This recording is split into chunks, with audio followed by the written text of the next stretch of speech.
ونعوذ بالله من شرور أنفسنا ومن سيئات أعمالنا من يهده الله فلا مضل له ومن يضلل فلا هادي له وأشهد أن لا إله إلا الله وحده لا شريك له وأشهد أن محمدا عبده ورسوله أما بعد فإن خير الحديث كتاب الله وخير الهدي هدي محمد صلى الله عليه وعلى آله وسلم وشر الأمور محدثاتها وكل محدثة بدعة وكل بدعة ضلالة وكل ضلالة في النار.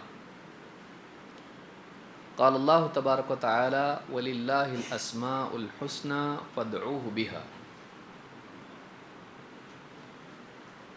میرے محترم دینی بھائیوں، نوجوان ساتھیوں اور قابل احترام اور بہنوں، اللہ تعالیٰ کے اسماء و صفات سے متعلق قواعد کا یہ سلسلہ جاری ہے، جس میں اللہ تعالیٰ کے ناموں کے بارے میں ہم کو کن اصولوں کو یاد رکھنا چاہیے،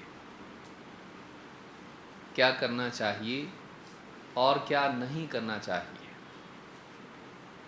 تاکہ ہم صحیح عقیدے کے ساتھ دنیا سے جائیں اور اللہ کے بارے میں عقیدے یا قول میں کوئی ایسی بات ہم سے سرزد نہ ہو جو ہماری آخرت کو برباد کرنے والی ہو۔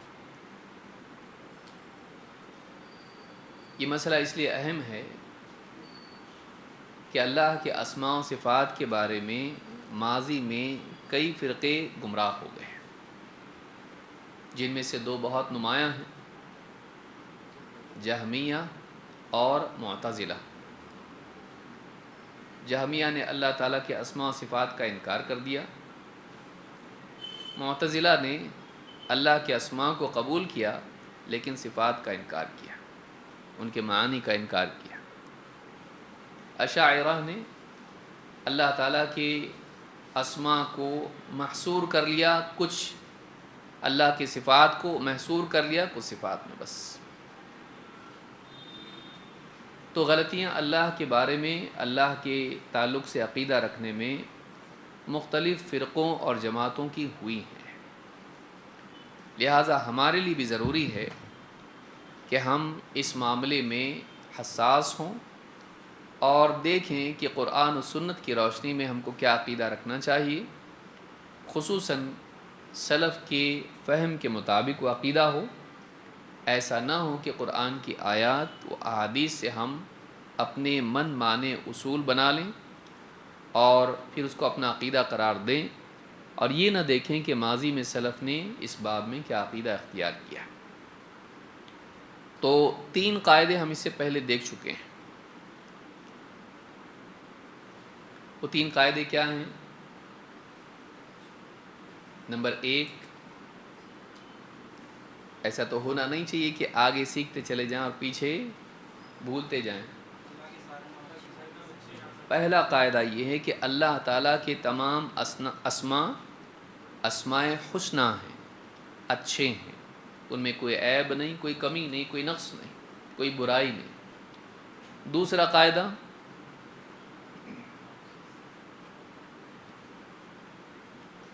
گھبرائیے مت، کسی کو سزا نہیں ملے گی۔ دوسرا قاعدہ کیا ہے؟ اللہ کے تمام نام اسماء بھی ہیں یا اعلام بھی ہیں اور اوصاف بھی ہیں۔ وہ نام بھی ہیں لیکن ان سے صفت ظاہر ہوتی ہے، وہ صرف نام نہیں ہے، وہ صرف الفاظ نہیں ہیں، بلکہ اللہ تعالیٰ ان ناموں سے جو ظاہر ہونے والی صفات ہیں ان سے متصف بھی ہے۔ سمیع ہے تو اللہ سننے والا بھی ہے، اس کا نام سمیع صرف نام سمیع نہیں ہے، وہ سنتا بھی ہے۔ تو سمیع سے جو صفت ظاہر ہوتی ہے اللہ تعالیٰ اس صفت سے متصف ہے۔ علیم، قدیر، حکیم، خبیر، جتنے بھی نام اللہ کے ہیں ان ناموں کے جو معانی ہیں ان سے جو صفات ظاہر ہوتی ہیں اللہ تعالیٰ ان صفات سے متصف ہے۔ تو اللہ کی جتنے نام ہیں وہ صرف نام نہیں ہیں، بس دے دی اللہ کو نام، اللہ نے اپنے لیے بنا لیے نام، اپنے لیے نام مقرر کر لیے، اور بس ان کے کوئی معنی نہیں یا ان کے معنی ہے، لیکن اللہ نعوذ باللہ متصف نہ ہو ان سے نہیں، ان صفات سے اللہ متصف ہے جو اس کے ناموں سے ظاہر ہوتی ہیں۔ تیسرا قاعدہ،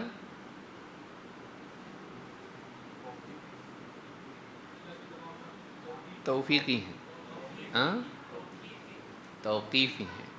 اللہ کے جتنے بھی نام ہیں وہ سب کے سب توقیفی ہیں۔ کیا مطلب ہے اس کا؟ قرآن حدیث سے آدھا جملہ زور سے، آدھا آہستہ نہیں، پورا جملہ سامنے آئے کہ کیا ہے۔ ہاں کون بتائے گا؟ اللہ کے جتنے بھی نام ہیں سب کے سب توقیفی ہیں کا کیا مطلب ہے؟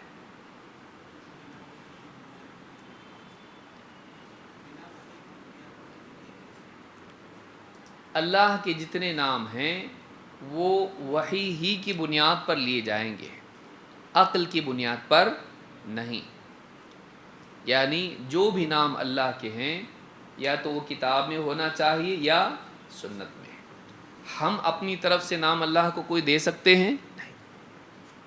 اللہ کے جتنے بھی نام ہیں وہ توقیفی ہیں، کا مطلب اس پر رک جانا ہے، اپنی طرف سے بڑھانا نہیں ہے، اپنی طرف سے بڑھانا نہیں ہے۔ جو ہیں وہ ثابت ہیں، ان کو قبول کرنا ہے، اپنی طرف سے اس میں کچھ بھی ہم اضافہ یا تبدیلی، بلکہ اس میں کمی بھی کر سکتے، بڑھا نہیں سکتے لیکن کم کر سکتے، کیا کم بھی نہیں کر سکتے، کیونکہ توقیف کا معاملہ یہ ہے کہ اگر 5 نمازیں مثلا یہ کیا ہے، ہم بڑھا سکتے اس میں لیکن گھٹا سکتے نا، ہاں 5 نمازوں میں سے ہم گھٹا سکتے ہیں نہیں۔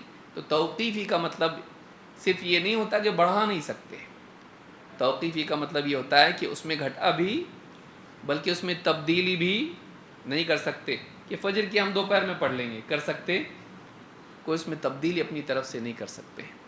رک جانا ہے، جتنا آ گیا اس کو لینا ہے، اس میں اپنی طرف سے کوئی دخل اندازی نہیں کرنا ہے۔ تو اللہ کے جتنے نام ہیں یہ سب کے سب کیا ہیں؟ توقیفی ہیں، یعنی انہی پر وقوف کرنا ہے، رک جانا ہے، انہی پر کیا کرنا ہے؟ رک جانا ہے، اپنی طرف سے اس میں دخل اندازی نہیں کریں گے۔ یہ 3 قاعدے ہم نے دیکھے تھے، اسی ضمن میں آیا تھا اللہ کو ہم برہما بول سکتے ہیں یا کسی طرح سے عیسائی فادر بولتے ہیں، بول سکتے ہیں کیا؟ نہیں۔ وہ آگے بھی انشاءاللہ بات آئے گی جب صفات کا ذکر ہم کریں گے اور تفصیل اس میں ہوگی، اور اس میں جب ہم یعنی انحراف کی طرف جائیں گے، الحاد کی طرف، تو اس میں اور مزید باتیں ہم دیکھیں گے۔ آج ہم قاعدہ نمبر 4 سیکھیں گے۔ قاعدہ نمبر 4 یہ ہے کہ اللہ تعالیٰ کے نام کسی مخصوص عدد میں محصور نہیں۔ اللہ تعالیٰ کے نام کسی مخصوص عدد کوئی اسپیسیفک نمبر اس میں محصور نہیں، کا مطلب اس میں لمیٹڈ اور قید نہیں۔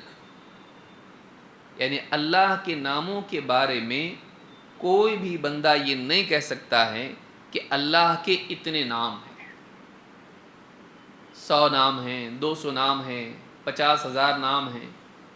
کوئی آدمی اپنی طرف سے اللہ کے ناموں کے لیے کوئی عدد بتا نہیں سکتا۔ تو اللہ کے یہ بندوں کی نسبت سے ہے، اللہ جانتا اللہ کے کتنے نام ہیں، لیکن اللہ کے کتنے نام ہیں ان کے بارے میں کوئی بھی بندہ اپنی طرف سے کوئی خاص نمبر بتا نہیں سکتا ہے۔ ہم نہیں جانتے اللہ کے کتنے نام ہیں۔ موٹے الفاظ میں ہم یہ کہیں کہ بندے نہیں جانتے اللہ کے کتنے نام ہیں، یہ اللہ جانتا ہے اللہ کے کتنے نام ہیں اور کون کون سے، بندے نہیں جانتے، سب نہیں جانتے، بندے سارے نام نہیں جانتے۔ جو نام اللہ نے بتائے، جو رسول نے بتائے، اتنے ہم جانتے ہیں، لیکن ان کے علاوہ بھی نام ہیں، ان کے علاوہ بھی اللہ کے نام ہیں، لیکن وہ کون جانتا ہے؟ وہ اللہ جانتا ہے۔ تو اللہ کے نام کسی مخصوص عدد میں محصور کا مطلب ہوتا ہے اس میں حصار، یعنی اس میں لمیٹڈ ہونا، اس میں کہ اتنے ہی نہیں۔ شیخ ابن عثیمین رحمہ اللہ اس قاعدے کو بیان کرتے ہوئے فرماتے ہیں اسماء اللہ تعالی غیر محصورۃ بعدد معین، اللہ تعالیٰ کے نام کسی مخصوص معین عدد میں محصور نہیں ہے، کوئی پرٹیکولر اسپیسیفک نمبر میں اللہ کے نام اتنے ہی ہیں ایسا نہیں ہے۔ کوئی بھی بندہ اس کا دعویٰ کرے وہ دعویٰ صحیح نہیں ہوگا۔ کیوں نہیں ہوگا؟ آئیے اس کو ہم دیکھتے ہیں۔ اللہ کے نبی صلی اللہ علیہ وسلم کی ایک دعا ہے، اس کے الفاظ ہیں اسألک بکل اسم ہو لک، اے اللہ میں تیرے ہر نام کے وسیلے سے تجھ سے دعا کرتا ہوں۔ سمیت بہ نفسک، اس حدیث کو تفصیل سے ہم آگے دیکھیں گے۔ سمیت بہ نفسک، ہر وہ نام جو تو نے اپنے آپ کو دیا ہے۔ سمیت بہ نفسک او انزلتہ فی کتابک، یا تو نے کوئی نام جو اپنی کتاب میں نازل کیا ہے۔ او علمتہ احدا من خلقک، یا تو نے اپنی مخلوق میں سے، اپنے بندوں میں سے کسی کو سکھایا ہے۔ او استأثرت بہ فی علم الغیب عندک، یا تو نے اپنے علم غیب میں اسے چھپائے رکھا ہے۔ کتنی باتیں ہوئیں؟ کتنی کیٹیگریز ہوئیں؟ کتنے جملے ہوئے اس میں؟ 5 4۔ پہلا، اب پہلا جو ہے وہ اصل ہے، اگرچہ اس کے بعد یا آ رہا ہے لیکن اس کے ضمن میں 3 باتیں آتی ہیں، کیونکہ اللہ نے جو اپنے لیے اختیار کیا ہے اب اس کی 3 قسمیں ہوں گی۔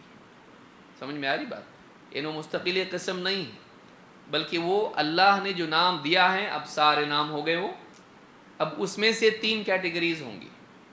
نمبر 1، پہلی کیٹیگری کون سی؟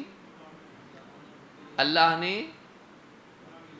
کتاب میں نازل کیا، یا کسی بندے کو سکھایا، یا اپنے علم غیب میں چھپا کے رکھا۔ یہ 3 طرح سے اللہ کے نام بندوں کو معلوم ہوتے ہیں، لیکن تیسرے سے معلوم ہوتے نہیں، لیکن یہ معلوم ہوتا ہے کہ اور بھی نام ہیں۔ تو سب سے پہلے یہ کہ اللہ تعالیٰ نے، دیکھیے حدیث کو ہم سے، یہ مسند احمد کی حدیث ہے، اور الصحیحہ میں حدیث نمبر 199 پر شیخ الالبانی نے اس کہا کہ حدیث صحیح ہے۔ ہم پوری حدیث دیکھتے ہیں کیونکہ اس میں ایک فائدہ ہے ہمارے لیے، یہ بہت اہم دعا ہے۔ اس کا ایک فائدہ ہے کہ دکھ درد اور پریشانیاں جو ہیں ان سے نجات پانے کے لیے دعا ہے۔ ہم میں سے کون ہے جو غمگین نہیں ہوتا؟ ہے کوئی ایسا؟ ہم میں سے ہر ایک کے پیچھے غم، دکھ، پریشانی لگی ہوئی ہے۔ اس سے نجات پانے کے لیے دعا اللہ کے نبی صلی اللہ علیہ وسلم نے سکھائی ہے۔ تو پوری حدیث ہی دیکھ لیتے ہیں، استدلال تو ہو گیا اس سے، پوری حدیث سے بات پوری اور زیادہ واضح ہوگی۔ عبداللہ ابن مسعود رضی اللہ تعالیٰ عنہ فرماتے ہیں قال رسول اللہ صلی اللہ علیہ وسلم، اللہ کے رسول صلی اللہ علیہ وسلم نے ارشاد فرمایا ما اصاب احدا قط ہم ولا حزن، تم میں سے جس کسی بھی بندے کو کبھی بھی کوئی فکر یا غم لاحق ہو جائے، ہم کہتے ہیں فکر کو اور حزن کہتے ہیں غم کو۔ فکر کا تعلق فیوچر سے ہوتا ہے اور غم کا تعلق حال اور ماضی سے ہوتا ہے۔ برا ہوا تو آدمی کو کیا ہوتا؟ غم۔ کیا ہوگا معلوم نہیں، تو یہ کیا ہوتی ہے؟ اس کی فکر۔ تو مستقبل کا جو نقصان یا کوئی پریشانی ہوتی ہے اس کی انسان کو فکر ہوتی ہے، وہ نہیں چاہتا ہے کہ ایسا ہو، اور معلوم نہیں ہوتا ہوگا کہ نہیں ہوگا، تو آدمی کو فکر ہوتی ہے۔ تو مستقبل کے اعتبار سے جو اندیشے ہوتے ہیں اس کی انسان کو فکر ہوتی ہے، انگزائٹی، وری، یا جو بھی اس طرح کے الفاظ اس کے استعمال کریں آپ۔ اور جو حال میں برا ہو گیا یا ماضی میں برا ہوا ہے، کسی کا انتقال ہو گیا جس سے محبت تھی، دوست، بھائی، ماں باپ، بیوی یا شوہر، یا حال میں کچھ برا ہوا ہے، پیسے کھو گئے، پاکٹ کسی نے ٹرین میں، ہاں بس میں جیب کتر لی، اب معلوم پڑ گیا، تو پریزنٹ میں انسان کو دکھ ہوتا ہے. تو دکھ حال اور ماضی میں ہوتا ہے، اور فکر کس سے تعلق رکھتی ہے؟ مستقبل سے. دونوں کا حل اللہ کے نبی صلی اللہ علیہ وسلم نے بتایا.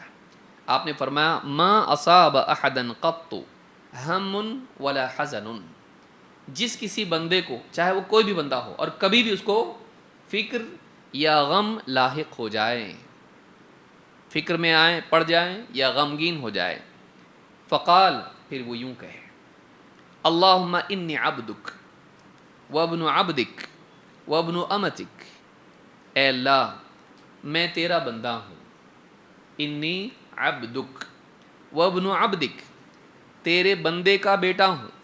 میرا باپ بھی کون تھا؟ تیرا بندہ. ہم لوگ خاندانی بندے ہیں.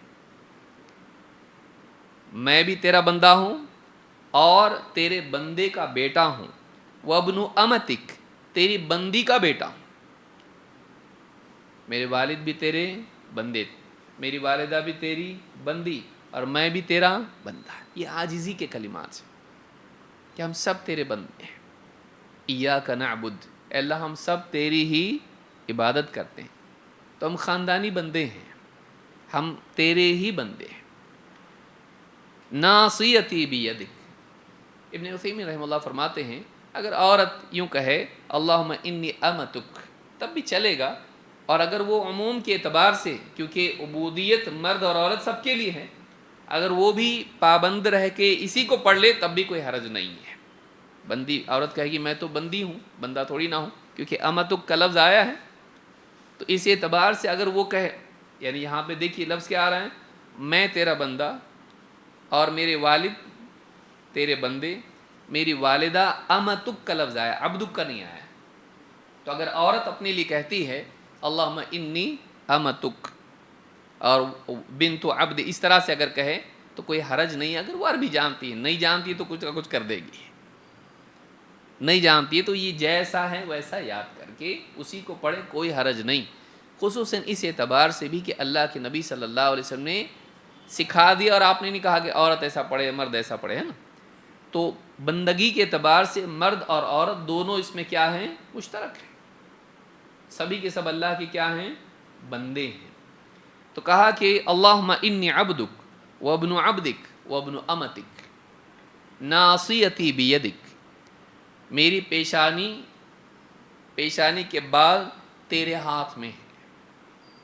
ناصیتی بیدک ماض فی حکمک، اور میرے معاملات میں تیرا ہی حکم چلتا ہے. عدل فی قضاؤک، اور تیرا جو بھی فیصلہ ہوتا ہے وہ عدل و انصاف والا ہی ہوتا ہے، اس میں ظلم ہوتا نہیں. میں تیرا بندہ، میرا باپ تیرا بندہ، میری ماں تیری بندی، اور میری پیشانی تیرے ہاتھ میں ہے. پیشانی ہاتھ میں کا مطلب یہ کہ میں تیرے حکم کے آگے تابعدار ہوں. جیسے کسی جانور کو لگام ڈال کے لے جاتے ہیں یا بال پکڑ کے لے جاتے ہیں کسی کو، تو یہ کیا ہوتا ہے کہ جہاں چاہے اس کو لے جائے. تو میری پیشانی تیرے ہاتھ میں ہے. ناصیتی بیدک، یعنی میں پوری کی پوری طرح تیرے آگے تابع ہوں. اللہ بیمار کرنا چاہے بیمار ہو جائے، صحت دینا چاہے صحت ملے، حالات مصیبت کے ڈال دیں راحت کے ڈال دیں، خوشی غم، اللہ جو چاہے بندے کی زندگی میں تصرف کرتا ہے. میری پیشانی تیرے ہاتھ میں ہے، میں آزاد نہیں ہوں، تو میری زندگی میں جیسا چاہے تصرف کرتا ہے. ماض فی حکمک، تیرا حکم میری زندگی میں چلتا ہے، تیرا ہی حکم چلتا ہے. اچھے برے حالات، راحت تکلیف، بیماری شفا، رزق میں برکت سے لے کے فقر و فاقہ، جو بھی حالات میری زندگی میں آتے ہیں وہ تیری طرف سے حکم ہوتا ہے اور وہی نافذ ہو کر رہتا ہے. ایسا نہیں ہوتا کہ نہیں ہوا، اللہ نے فیصلہ کیا اور نہیں ہوا، نہیں، ماض مضى، ہوتا ہے وہ. میری زندگی میں تیرے ہی فیصلے چلتے ہیں. عدل فی قضاؤک، لیکن فیصلے کبھی خیر کے ہوتے ہیں، کبھی شر کے ہوتے ہیں، کبھی راحت کے ہوتے ہیں، کبھی تکلیف کے ہوتے ہیں. لیکن میرے پاس میرے دل میں تیرے فیصلوں کے لیے شکایت نہیں. میرے دل میں تیرے بارے میں اللہ کبھی شکایت نہیں ہے کہ یہ فیصلے ظلم ہیں، یہ فیصلے صحیح نہیں ہیں. نہیں، چاہے اچھے فیصلے ہوں برے ہوں، راحت کے ہوں تکلیف کے ہوں، لیکن اے اللہ میرا عقیدہ یہ ہے، میں مان کے چلتا ہوں کہ عدل فی قضاء، تیرا جو بھی فیصلہ میرے بارے میں ہے وہ عدل و انصاف پر مبنی ہوتا ہے، تو کبھی ظلم نہیں کرتا ہے. ان اللہ لا یظلم مثقال ذرہ، اللہ تعالیٰ ذرہ برابر بھی ظلم نہیں کرتا ہے. ولا یظلم ربک احدا، تیرا رب کسی پہ بھی ظلم نہیں کرتا ہے، مومن پہ بھی نہیں اور کافر پہ بھی نہیں، کسی پہ ظلم نہیں. اب یہ ہوا مقدمہ کہ اللہ میں جو دعا کر رہا ہوں تیرا بندہ بن کے تجھ سے مانگ رہا ہوں، شکایت کے طور پر نہیں، مجھے اعتراف ہے تو عدل و انصاف والا ہے، تو اچھا ہے. اب مانگ رہا ہے اسألک بکل اسم ہو لک، تیرا جو بھی نام ہے میں اس نام کے وسیلے سے دعا کرتا ہوں. اس سے معلوم ہوا کہ اللہ تعالیٰ کے اسماء کے وسیلے سے دعا کی جاتی ہے. جو اللہ نے کہا کہ وَلِلَّهِ الْأَسْمَاءُ الْحُسْنَى فَادْعُوهُ بِهَا، اللہ کے اچھے اچھے نام ہیں تو تم ان ناموں سے اس سے دعا کرو. ایک تو یہ کہ ان ناموں سے پکاریں یا رحمان یا رحیم، اور ایک یہ ہے کہ اللہ تیرے نام کے وسیلے سے میں تجھ سے مانگتا ہوں. تو یہاں یہی کہا جا رہا ہے اسألک بکل اسم هو لک، تیرا جو بھی نام ہے. کتنے نام آئے اس میں؟ کتنے نام آئے؟ سبھی نام آ گئے کہ تیرا جو، تو معلوم ہوا کہ ایک نام نہیں، سارے ناموں کے وسیلے سے بندہ اللہ سے کیا کر رہا ہے؟ دعا کر رہا ہے. اسألک بکل اسم هو لک سمیت بہ نفسک، جو تو نے اپنے لیے اختیار کیا ہے، تو نے اپنے آپ کو دیا ہے. تو معلوم ہے کہ نام کون دیتا اللہ کو؟ ہم دے سکتے؟ اب سوچئے آیت حدیث میں کیا بتایا جا رہا ہے؟ سمیت بہ نفسک، یعنی اللہ کے جو نام ہے وہ کس نے دیے؟ اللہ کو. کس نے دیے؟ حدیث کیا بتا رہی ہے کہ میں نے دی، بتا رہے اللہ کے نبی صلی اللہ علیہ وسلم. آپ نے بھی نہیں دی اللہ کو نام. اللہ کے جتنے بھی نام ہیں وہ اللہ کے اپنے ہیں، اللہ نے اپنے آپ کو دیے، تو یہ اختیار کسی اور کا نہیں ہے. سمیت بہ نفسک او علمتہ احدا من خلقک، یا تو نے اپنے بندوں میں سے کسی کو سکھایا ہے. او انزلتہ فی کتابک، یا تو نے اپنی کسی کتاب میں اس کو نازل کیا ہے. بندوں میں سے سکھایا. اللہ تعالیٰ کس کو سکھاتا؟ ہاں، نبیوں اور رسولوں کو، کیونکہ وحی کے ذریعے سے اللہ کی جو تعلیم ہوتی ہے خاص کر کے رب کے بارے میں، تو کس کو سکھایا جاتا ہے؟ انبیاء کو اور رسولوں کو. اور دوسری بات بتائی گئی او انزلتہ فی کتابک، یا تو نے جسے اپنی کتاب میں نازل کیا. معلوم ہے کہ سارے نام کتاب میں ہوں گے نہیں، اس کے علاوہ بھی بندے کو ملیں گے. تو معلوم ہے کہ ایک تو ناموں کا راستہ ہے نبی کی طرف آنے والی وحی، جس کو آپ سنت کہیں گے، اور دوسرا کیا ہے؟ اللہ کی کتاب. تو ایک سنت اور دوسرا کتاب. وحی کی دونوں قسمیں ہیں، ایک وہ جو کتاب میں اللہ کی طرف سے علم آیا، لیکن کتاب کے علاوہ بھی نبیوں کو علم دیا گیا.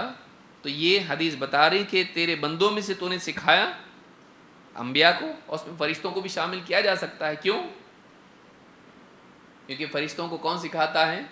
سبحانک لا علم لنا الا ما علمتنا. لیکن کوئی کہہ سکتا میں نے خواب میں دیکھا اللہ کا ایک نام اور ہے جو تم کو نہیں معلوم. کر سکتے ایسا؟ کیونکہ وہ جو علم ہے یا وہ جو انسان بتا رہا ہے وہ یقینی نہیں ہے کہ اللہ کی طرف سے. یہاں کہا جا رہا ہے کہ تو نے سکھایا. وہ آدمی بول سکتا ہے اللہ نے مجھ کو سکھایا؟ نہیں. خواب اللہ کی طرف سے ہو سکتا ہے، شیطان کی طرف سے ہو سکتا ہے، اور دل کے خیالات بھی ہو سکتے ہیں. تو حتمی طور پر، یقینی طور پر وہ آدمی نہیں بول سکتا اللہ نے مجھ کو یہ سکھایا. تو اللہ جس کو سکھاتا ہے یقینی طور پر وہ کون ہے؟ انبیاء ہیں، رسول ہیں۔ تو ایک تو نبوی علم جس کو ہم سنت کہہ سکتے ہیں، سنت کے ذریعے سے، یا حکمت جس کو کہتے ہیں، یعلمہم الکتاب والحکمہ، تو کتاب کے ساتھ اور کون سا علم دیا جاتا ہے نبیوں کو؟ حکمت والا علم، سنت۔ اور دوسرا، او انزلتہ فی کتابک، تو نے اپنی کتاب میں اس کو نازل کیا۔ اور تیسرا کہا او استأثرت به فی علم الغیب عندک،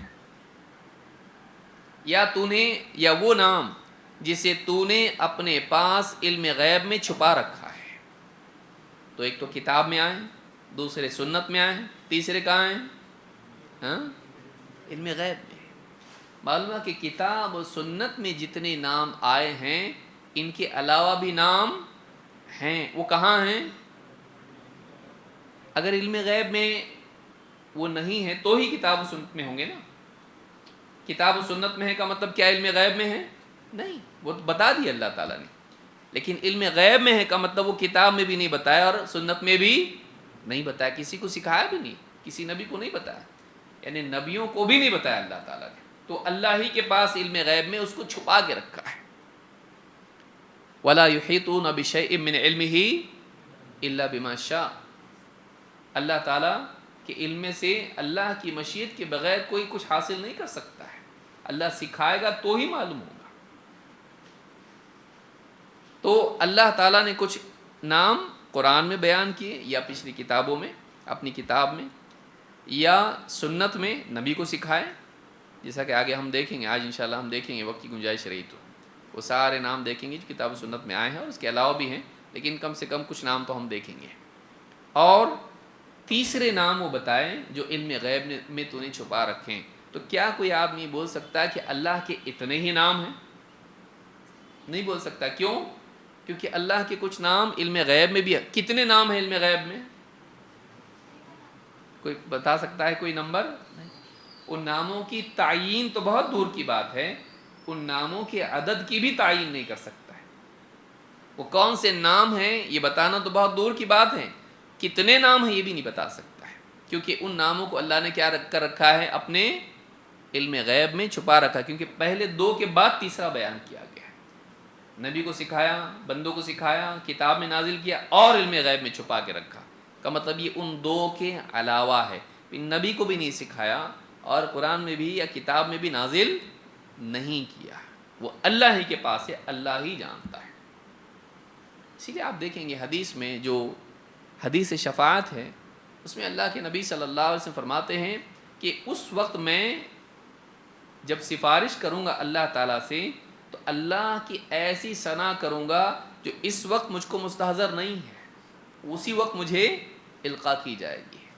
اللہ تعالیٰ خود سکھائے گا اپنے نبی کو کہ اللہ کی تعریف کیسے کرنا چاہیے، تو اسی وقت آپ کریں گے، اب نہیں آپ کے ذہن میں، آپ نے کہا اب مجھے مستحضر نہیں ہو۔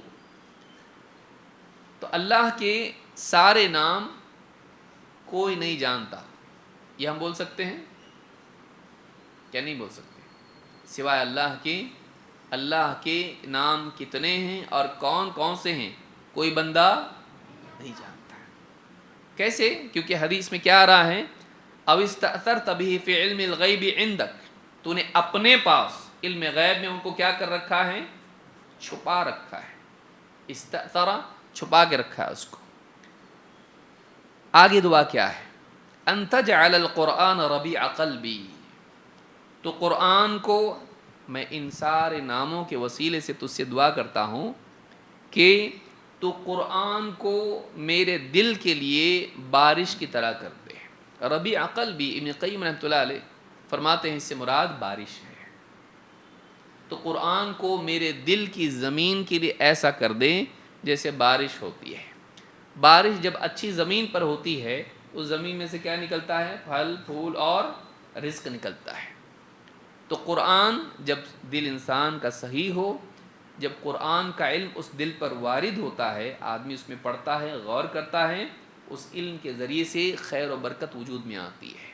تفقہ اور تدبر کے راستے سے مسائل کا حل، ایمان کی زیادتی اور علم میں اضافہ اس کے ذریعے سے وجود میں آتا ہے۔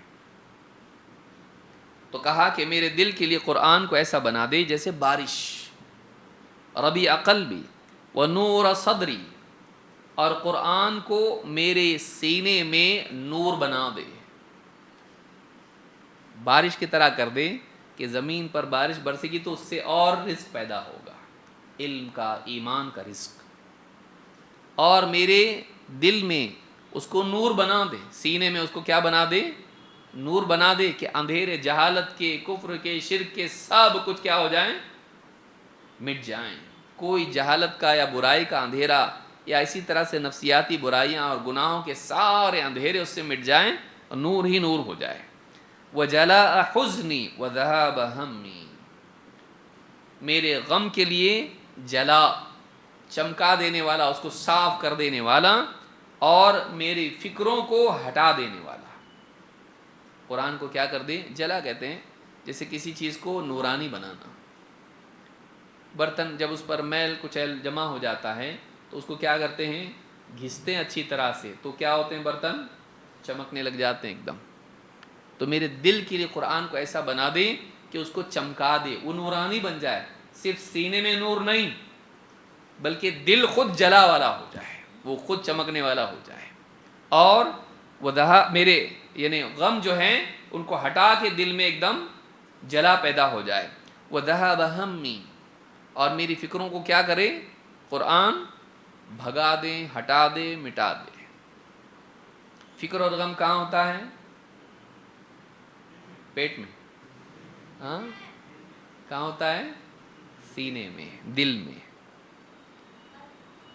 الا، اب جب یہ دعا کرے گا تو آپ نے فرمایا الا اذهب الله همه وحزنه وابدله مكانه فرجا، جب یہ دعا مانگے گا تو اللہ تعالیٰ اس کی فکر کو، اس کے غم کو ہٹا دے گا اور اس کی جگہ اس کے لیے کشادگی پیدا کرے گا، کھلاپن محسوس ہوگا اس کو، نہ صرف دل میں بلکہ زندگی میں بھی۔ مسائل اس کے چلے جائیں گے، فکریں اس کی چلے جائیں گی، غم اس کے چلے جائیں گے، اور ایک دم کھلاپن محسوس ہوگا، تنگی ختم ہو جائے گی۔ دکھ درد میں انسان کو فکروں میں کیا ہوتا ہے؟ ایک دم سفوکیشن ہوتا ہے، گھٹن محسوس ہوتی ہے، تو یہ گھٹن دور ہو جائے گی جب یہ دعا مانگے گا۔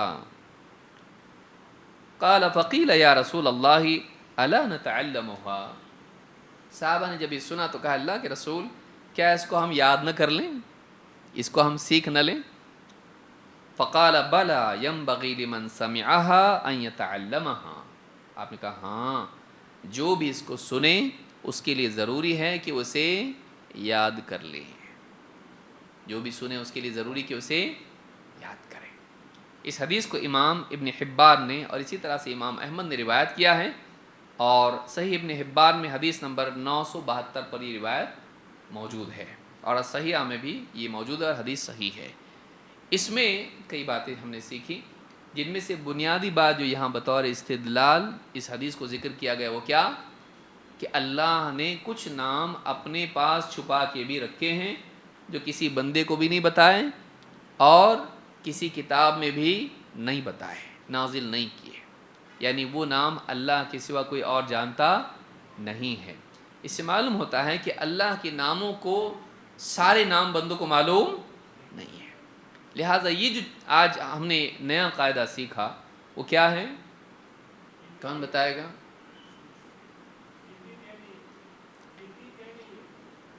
طے نہیں ہے یا ہم طے نہیں کر سکتے ہیں؟ ہاں، اللہ کے کتنے نام ہیں اللہ کو معلوم کہ نہیں؟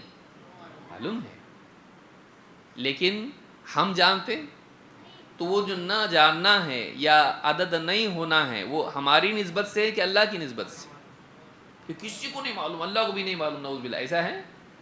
اس کی نسبت کس سے ہے؟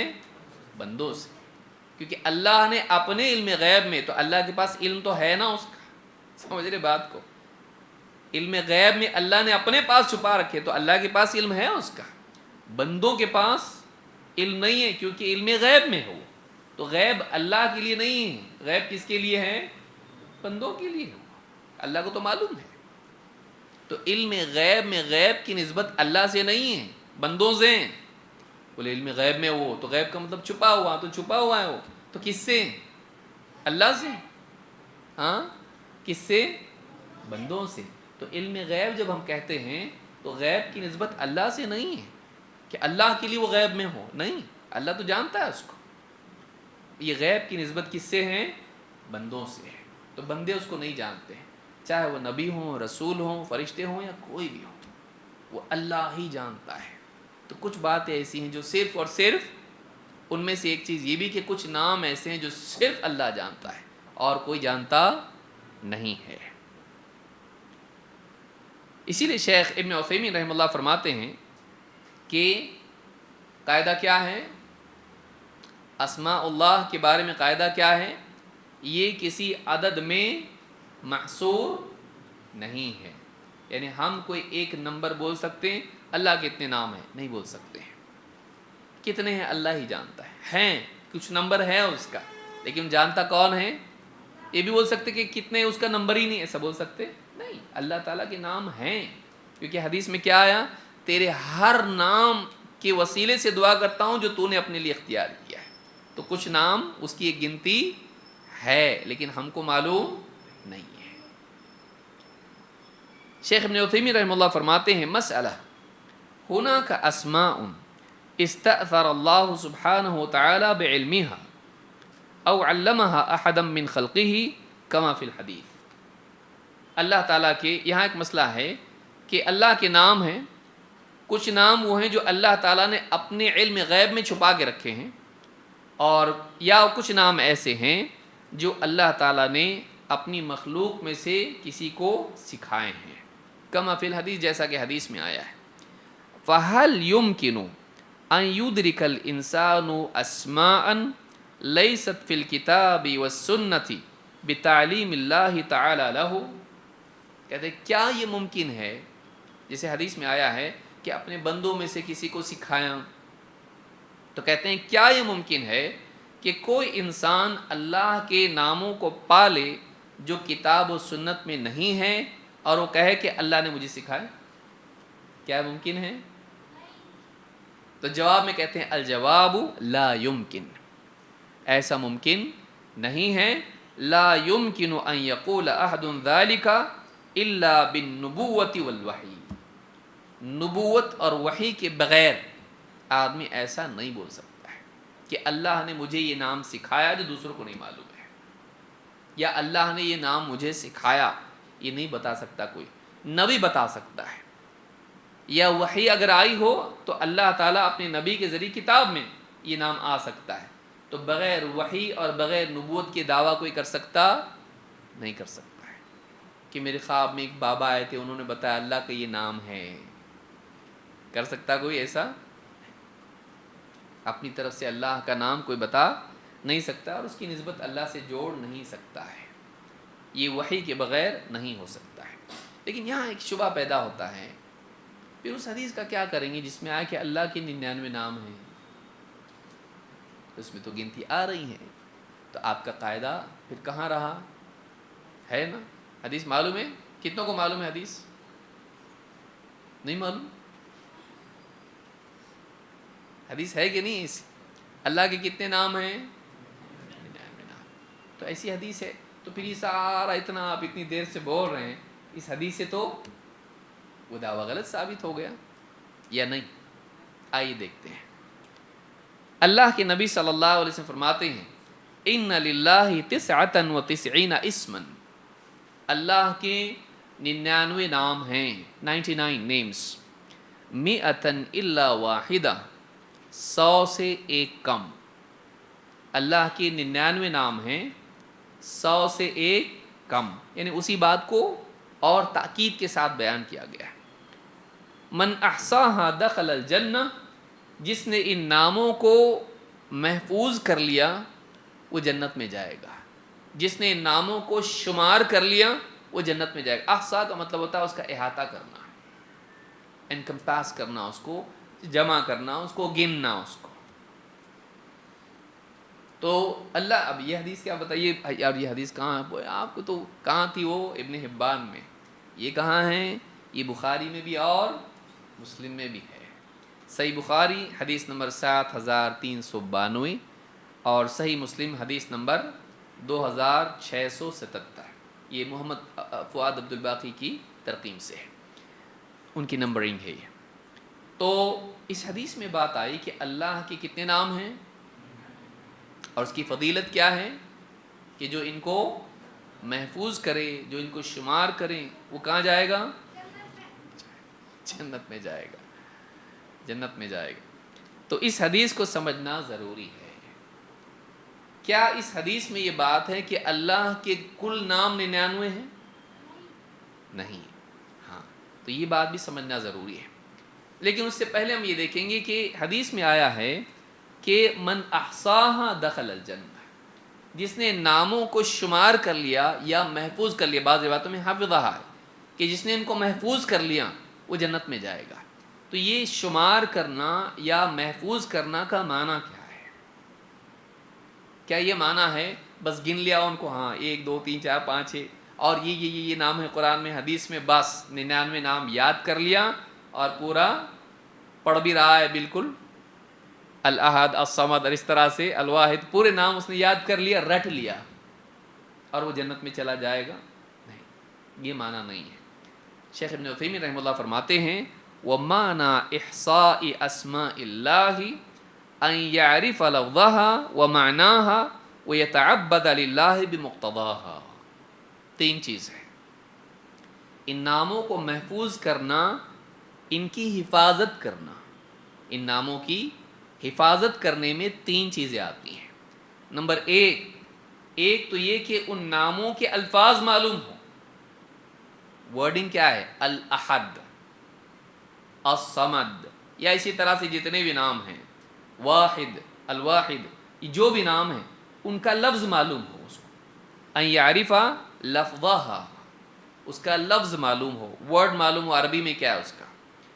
دوسرے ومعناہا، دوسرے یہ کہ اس کا معنی معلوم ہو، اس کا میننگ معلوم ہو کہ اس نام کا کیا مطلب ہے. تیسرے یہ وَيَتَعَبَّدَ لِلَّهِ بِمُقْتَضَاهَا، کہ اس نام کا جو تقاضا ہے اللہ کی بندگی کے اعتبار سے اس تقاضے کو بھی پورا کرے. اس نام کے بارے میں بندہ ہونے کی نسبت سے اس کی جو ذمہ داری ہے وہ ذمہ داری پوری کرے کہ اس نام کا تقاضا کیا ہے، یہ نام مجھ سے ڈیمانڈ کیا کرتا ہے. جیسے اللہ کا نام کیا ہے؟ اللہ ہے، تو اللہ اس کو معلوم ہو، یہ ہوا اس کا لفظ معلوم ہے، نام معلوم ہوا. اللہ کا معنی کیا ہے؟ اللہ کا معنی کیا ہے؟ میننگ کیا ہے اس کا؟ اللہ کے بندوں، بچوں کے نام معلوم ہے اپنے، اللہ کا نام کیا ہے، اس کا میننگ کیا ہے؟ اللہ کا میننگ اللہ ہے تو نام ہے، اس کا معنی کیا ہے؟ آپ کے بارے میں پوچھیں آپ کا نام کیا ہے، اس کا جو نام کا میننگ آپ نام ہی بولتے ہو آپس سے. حقیقی معبود، سچا معبود، واقعی جو معبود ہونے کے لائق ہو، جو حقدار ہو معبود بننے کا. اللہ الالہ ہے، حقیقی معبود، جس کے سوا کوئی عبادت کے لائق نہیں، جس کو واقعی حق ہے معبود ہونے کا، بندوں کی عبادت کا مستحق، جو واقعی مستحق ہے. تو اللہ کا معنی معلوم ہونا چاہیے، ایسے باقی سارے ناموں کے بارے میں. 3 اللہ نام جاننے کا تقاضا کیا ہے؟ درگاہ پہ جا کے سجدہ کرنا، بتوں کی عبادت کرنا، اس کا یا عبادت نہیں کرنا اللہ کی، نمازیں چھوڑنا، ہاں روزے نہیں رکھنا. اللہ حقیقی معبود، اس نام کے جاننے کا تقاضا کیا ہے کہ بندہ کیا کریں؟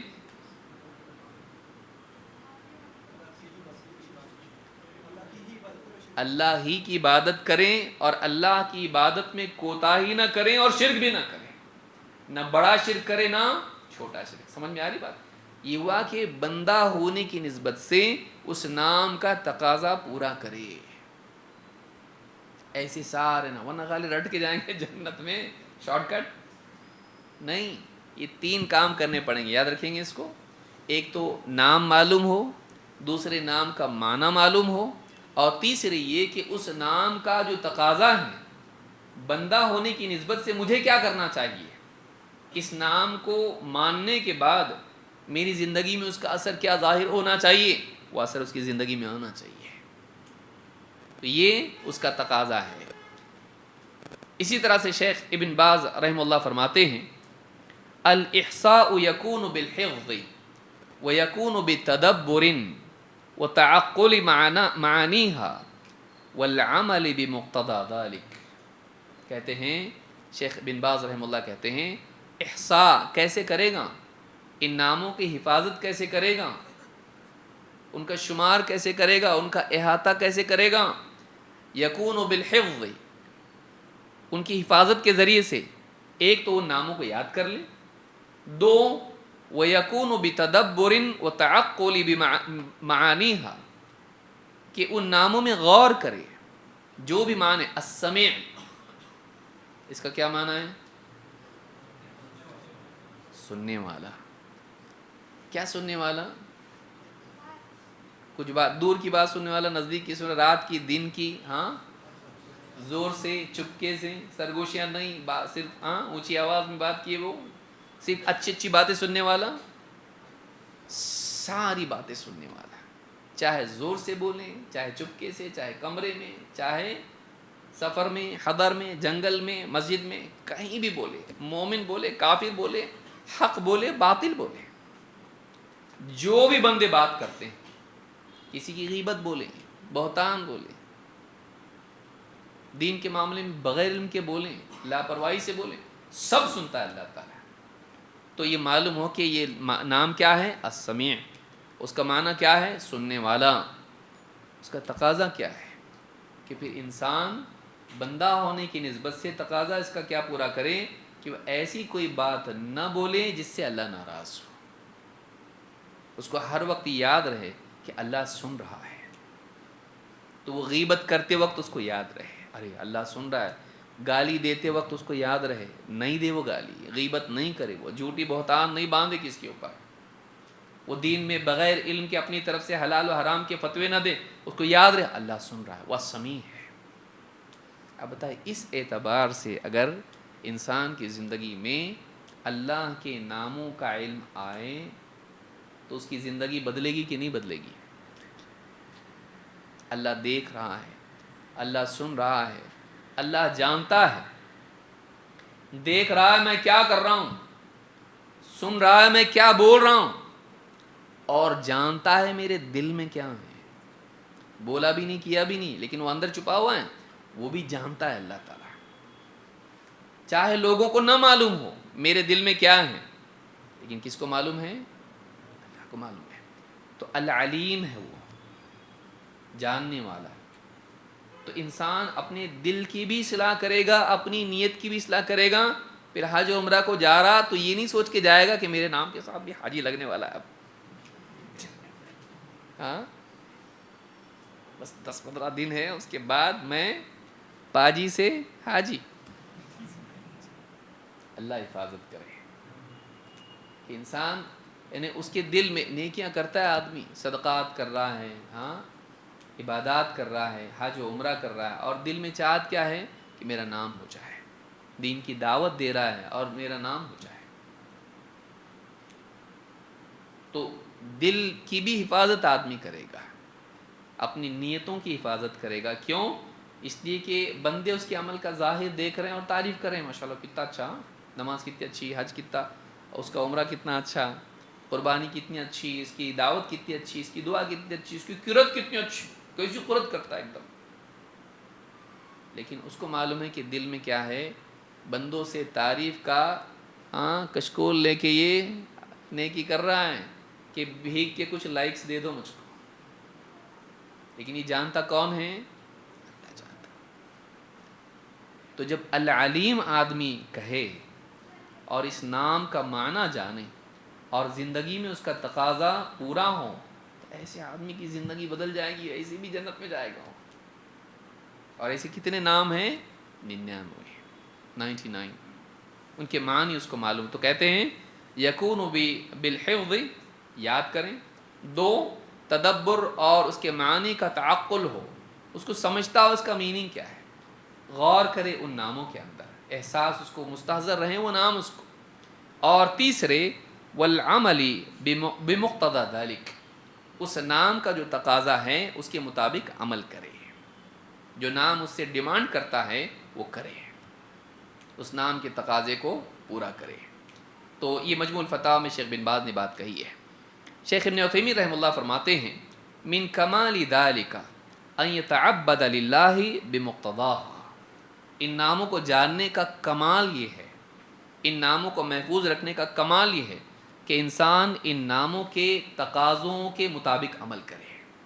فمثلا جیسے مثال کے طور پر اذا علمت ان اللہ سمیع، جب تجھے معلوم ہو جائے کہ اللہ کا نام سمیع ہے، اللہ سمیع ہے، سننے والا، فإنك تتعبد للہ بمقتضى هذا الاسم والصفة، تو اللہ کے اس نام اور اس صفت کے تقاضے کو پورا کرتے ہوئے بندگی اختیار کرے۔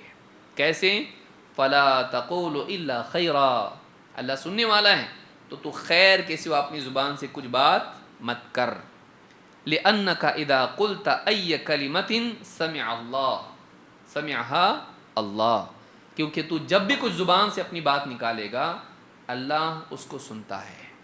یہ استحضار تجھ کو ہونا چاہیے، اور اس استحضار کے نتیجے میں تیرے زبان سے خیر کے سوا کچھ نہیں نکلے۔ اسی لیے آپ حدیث میں آپ دیکھیں اللہ کے نبی صلی اللہ علیہ وسلم نے کیا فرمایا؟ من کان یؤمن باللہ والیوم الآخر فلیقل خیرا او لیصمت۔ سمجھ میں آ رہا اب کیا فرمایا؟ جو اللہ اور آخرت کے دن پر ایمان رکھتا ہے وہ بولیں تو خیر کی بات بولے ورنہ چپ رہے۔ لیکن پہلے کیا کہا؟ یوں نہیں کہا بولے تو خیر کی بات بولے ورنہ چپ رہے، نہیں، اس سے پہلے کیا کہا؟ اللہ اور آخرت پر ایمان رکھتا ہے، تو اللہ پر ایمان رکھتا ہے، اللہ تیری بات سن رہا ہے، تیری بات اللہ سن رہا ہے۔ آخرت پر ایمان رکھتا ہے، آخرت میں اس کا حساب ہوگا۔ ان السمع والبصر والفؤاد کل اولئک کان عنہ مسئولا، کان، آنکھ اور دل ہر ایک سے کیا ہونے والی ہے؟ قیامت کے دن پوچھ ہونے والی ہے۔ ما یلفظ من قول الا لدیہ رقیب عتید، ایک لفظ اس کی زبان سے نہیں نکلتا مگر یہ کہ محفوظ کرنے والا اس کے پاس بیٹھا ہوا لکھ لیتا ہے، اس کو فرشتہ اس کو لکھ لیتا ہے، قیامت کے دن جواب دینا ہے۔ ما لهذا الكتاب لا يغادر صغيرة ولا كبيرة الا احصاها، کیا کہیں گے قیامت کے دن دیکھ کے اپنا نامہ اعمال؟ کیسی کتاب ہے یہ؟ ما لهذا الكتاب لا يغادر صغيرة ولا كبيرة الا احصاها، چھوٹی بڑی کوئی ایک چیز ایسی نہیں ہے جو اس میں لکھی ہوئی نہیں ہے۔ وَوَجَدُوا مَا عَمِلُوا حَاضِرًا، جو کچھ انہوں نے کیا تھا سب کا سب وہ قیامت کے دن حاضر پائیں گے۔ وَلَا يَظْلِمُ رَبُّكَ أَحَدًا، تیرا رب کسی پہ ظلم نہیں کرتا ہے۔ تو آدمی جب ان ناموں کا استحضار ہوگا تو کہتے ہیں لِأَنَّكَ إِذَا قُلْتَ أَيَّ كَلِمَةٍ سَمِعَ اللَّهُ، جو بھی کلمہ تیری زبان سے، جو بھی بات تیری زبان سے نکلے گی اللہ اس کو سنتا ہے۔ وَإِذَا عَلِمْتَ بِأَنَّ اللَّهَ بَصِيرٌ، اور جب تجھے علم ہو جائے کہ اللہ بصیر ہے، دیکھنے والا، فَإِنَّكَ لَن تَفْعَلَ خَيْرٍ إِلَّا خَيْرًا، کہ تو پھر بھلائی کے سوا کوئی کام نہیں کرے گا، کیونکہ اللہ دیکھ رہا ہے، اللہ تعالیٰ دیکھ رہا ہے۔ لِأَنَّ اللَّهَ يَرَاكَ، اس لیے کہ اللہ تجھ کو دیکھتا ہے۔ وَلِهَذَا فَسَّرَ النَّبِيُّ صلی اللہ علیہ وعلى آلہ وسلم الإحسان بأن تعبد اللہ كأنك تراه فإن لم تكن تراه فإنه يراك، اسی لیے اللہ کے نبی صلی اللہ علیہ وسلم نے جب احسان کے بارے میں بتایا تو آپ نے فرمایا تو اللہ کی بندگی اس طرح کریں کہ گویا تو اللہ کو دیکھ رہا ہے، یا کم از کم یہ کہ اللہ تجھ کو دیکھ رہا ہے۔ تیری عبودیت میں یہ بات ہونی چاہیے۔ تو ایسا بندہ اللہ کا بنے کہ جب بھی تیری زندگی میں کوئی اقدام ہو تجھے یہ احساس رہے کہ گویا تو اللہ کو دیکھ رہا ہے، یا پھر کم از کم یہ کہ اللہ تجھ کو دیکھ رہا ہے۔ وَكَذَلِكَ مِنْ إِحْصَائِهَا أَن تَدْعُوَ اللَّهَ بِهَا لِأَنَّهُ تَعَالَى أَمَرَ بِذَلِكَ۔ اور چوتھی چیز ایک اور جوڑی جو کہ یعنی اسی کے ضمن میں ہے، مقتضا میں، کہا کہ اس میں یہ بھی ہے، اس کا احاطہ کرنے اور اللہ کے ناموں کی حفاظت کرنے میں ایک چیز یہ بھی ہے کہ تو ان ناموں سے اللہ کو پکارے، کیونکہ اللہ تعالیٰ نے جب کہا وَلِلَّهِ الْأَسْمَاءُ الْحُسْنَى، اللہ کے اچھے اچھے نام ہیں، تو فوراً اللہ نے ایک اور بات کہی، کیا کہا؟ ہاں، فَادْعُوهُ بِهَا۔ تو مانو کہ یہ تقاضا، ان ناموں کا تقاضا یہ ہے کہ تم ان ناموں سے اللہ کو پکارو۔ تو کہا کہ اس کے تقاضوں میں سے یہ بھی ہے کہ تو اللہ کو ان ناموں سے پکارے اور ان ناموں سے پکار کے اللہ سے دعا کرے، لِأَنَّهُ تَعَالَى أَمَرَ بِذَلِكَ، اس لیے کہ اللہ تعالیٰ ہی نے اس کا حکم دیا ہے۔ تو یہاں پر یہ بات معلوم ہوئی کہ کیا اللہ کے صرف اتنے ہی نام ہیں؟ نہیں، اللہ تعالیٰ کے صرف 99 نام نہیں ہیں، لیکن حدیث تو آئی صاحب نے کہ اللہ تعالیٰ کی کتنے نام ہیں؟ 99 نام۔ جو ان کو محفوظ کریں وہ کہاں جائے گا؟ جنت میں۔ تو محفوظ کرنے کا مطلب کیا ہے؟ تو یہ اب ہم نے دیکھا کتنی چیزیں آئی اس میں، کل ملا کے 3 چیزیں آئی، نام معلوم ہو، الفاظ، معانی اور تقاضے پورے کریں۔ آگے بڑھتے ہیں، پھر اس حدیث کا مطلب کیا ہے؟ کیا اس سے یہ ثابت نہیں ہوتا کہ اللہ کے نام 99 ہیں؟ نہیں۔ شیخ ابن عثیمین رحمہ اللہ فرماتے ہیں فَمَعْنَ الْحَدِيثِ أَنَّ هَذَا الْعَدَدَ مِنْ شَأْنِهِ أَنَّ مَنْ أَحْصَاهُ دَخَلَ الْجَنَّةِ، کہا کہ یہ جو 99 نام کی قید آئی ہے وہ اس اعتبار سے آئی ہے کہ جو ان کو محفوظ کریں وہ جنت میں جائے گا۔ تو جنت میں جانے کے اعتبار سے یہ گنتی ہے، نہ یہ کہ اللہ کے نام کتنے ہیں اس اعتبار سے۔ کہتے ہیں وَعَلَى هَذَا فَيَكُونُ قَوْلُهُ مَنْ أَحْصَاهَا دَخَلَ الْجَنَّةِ جُمْلَةٌ مُكَمِّلَةٌ لِمَا قَبْلَهَا وَلَيْسَتْ مُسْتَقِلَّةٌ۔ یہ سمجھنے کی چیز ہے۔ حدیث کیسی ہے؟ کہتے ہیں اللہ کے 99 نام ہیں، جو ان ناموں کو محفوظ کرے وہ جنت میں جائے گا۔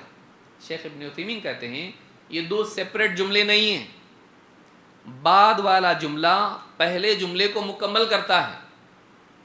اللہ کے 99 نام ایسے ہیں کہ جو شخص انہیں محفوظ کرے وہ جنت میں جائے گا، یہ نہیں کہ کل نام 99 ہیں۔ ان 99 ناموں کے بارے میں یہ فضیلت ہے کہ اگر آدمی ان کو محفوظ کرے تو جنت میں جائے گا۔ کہتے وَنَظِيرُ هَذَا أَن تَقُولَ عِنْدِي 100 درہم اعددتها للصدقہ۔ جیسے کوئی آدمی کہے مثال کے طور پر میرے پاس 100 درہم ہیں، میں نے وہ صدقے کے لیے نکال کے رکھے ہیں، تو میری کل پراپرٹی کتنی ہے؟ ہاں، میرے پاس 100 درہم ہیں جو میں نے صدقے کے لیے نکال کے رکھے ہیں یا صدقے کے لیے رکھے ہیں، تو کیا میرے پاس 100 درہم ہے یہ مطلب لیتے آپ؟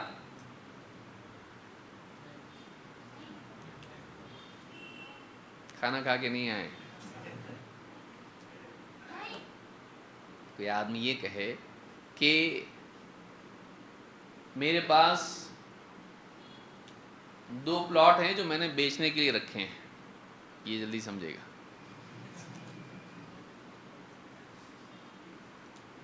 تو کیا یہ مطلب ہوگا اس کے پاس 2 ہی پلاٹ ہیں؟ میرے پاس 5 ڈریس ہیں جو میں نے صدقے کے لیے رکھے ہیں، تو مطلب پھر یہ کیا پہنے گا پوچھیں گے آپ؟ کوئی آدمی یہ کہے کہ بھائی میرے پاس دیکھو 5 ڈریس ہے، جو کسی کو دینا ہے غریب ہے تو بتاؤ میں دیتا ہوں اس کو، تو پھر آپ کیا پہنیں گے؟ بولے میں کیا پہنوں گا؟ تو آپ تو بولے نا میرے پاس 5 ڈریس ہے، تو 5 کی 5 آپ دے دو گے تو آپ کیا پہنو گے؟ پھر کوئی بولتا ہے ایسا؟ نہیں بولتا۔ کیوں؟ اس لیے کہ وہ اس 5 کی قید کو دینے کے ساتھ جوڑتا ہے، کتنے ہے اس کے ساتھ نہیں۔ سمجھ میں آیا؟ 5 دینے کے حساب سے ہیں، ٹوٹل 5 نہیں۔ ویسے یہاں پہ 99 جنت میں لے جانے کے اعتبار سے ہیں، اللہ کے 99 نام ہے ایسا نہیں کہ جو اتنا کرے گا وہ جنت میں جائے گا۔ تو وہ 99 کی جو قید ہے وہ جنت کی فضیلت بتانے کے اعتبار سے ہے، باقی نام تو اور بھی ہیں۔ سمجھ میں آیا بات؟ تو جیسے کہتے ہیں کہ میرے پاس 100 درہم ہیں، میں نے صدقے کے لیے رکھے ہیں، کہ یہ مطلب کوئی نہیں لیتا ہے کہ اس آدمی کے پاس صرف کتنے درہم ہیں یا اس کے پاس صرف کتنے ڈریس ہیں 5 ہے. نہیں، اس کے علاوہ بھی ہو سکتے ہیں. فَإِنَّهُ لَا يَمْنَعُ أَن يَكُونَ عِندَكَ دَرَاهِمَ أُخْرَى لَمْ تُعِدَّهَا لِلصَّدَقَةِ. کہتے ہیں ایسا اگر تو کہے کہ میرے پاس 100 درہم ہے جو میں نے صدقے کے لیے رکھے، اس میں یہ لازم نہیں آتا ہے کہ اس کے علاوہ تیرے پاس درہم نہیں ہے جو تیرے اپنے لیے ہوں، جو تو نے صدقے کے لیے نہیں رکھے. تو یہ بات اس حدیث سے معلوم ہوتی ہے کہ اللہ کی جو 99 نام ہیں جو قرآن و سنت میں آئے ہیں، اگر آدمی ان کو محفوظ کرتا ہے، ان کے معنی جانتا ہے اور ان کے تقاضوں کو پورا کرتا ہے، تو اس کی فضیلت یہ کہ وہ کہاں جائے گا؟ جنت میں. لیکن اس سے یہ معلوم نہیں ہوتا ہے کہ اللہ کے نام صرف 99 ہیں. تو وہ جو ہیں 2 جملے جو ہیں وہ مکمل کرنے والے ایک دوسرے کو ہیں. دوسرا جملہ پہلے ہی کا حصہ ہے کہ اللہ کے 99 نام ہیں، بات ختم نہیں ہوئی. اللہ کے 99 نام ایسے ہیں کہ اگر کوئی آدمی ان کو یاد کر لے تو جنت میں جائے گا. تو وہ اس اعتبار سے 99 کی گنتی، نہ کہ 99 نام ہی ہیں بس ختم، ایسا نہیں ہے. بعد والا جملہ پہلے جملے کو کیا کرتا ہے؟ مکمل کرتا ہے. ٹھیک، یاد رہے گا. یہ سمجھ میں آئی بات یا نہیں آئی؟ آ گئی. تو انشاءاللہ مزید باتیں ہم آنے والے درس میں دیکھیں گے کہ وہ کون سے نام ہیں جو قرآن و سنت میں آئے ہیں، اور پھر اس کے بعد ہم مزید اور جو قواعد آئے ہیں ان کو بھی سمجھنے کی کوشش کریں گے. اللہ رب العالمین ہم سب کو دین کا صحیح علم حاصل کرنے کی توفیق عطا فرمائیں، اور اللہ تعالیٰ کے اسماء و صفات کا علم قرآن و سنت کی روشنی میں اور سلف کے فہم کے مطابق حاصل کرنے کی توفیق عطا فرمائیں. اقول ھذا واستغفر اللہ لی ولکم.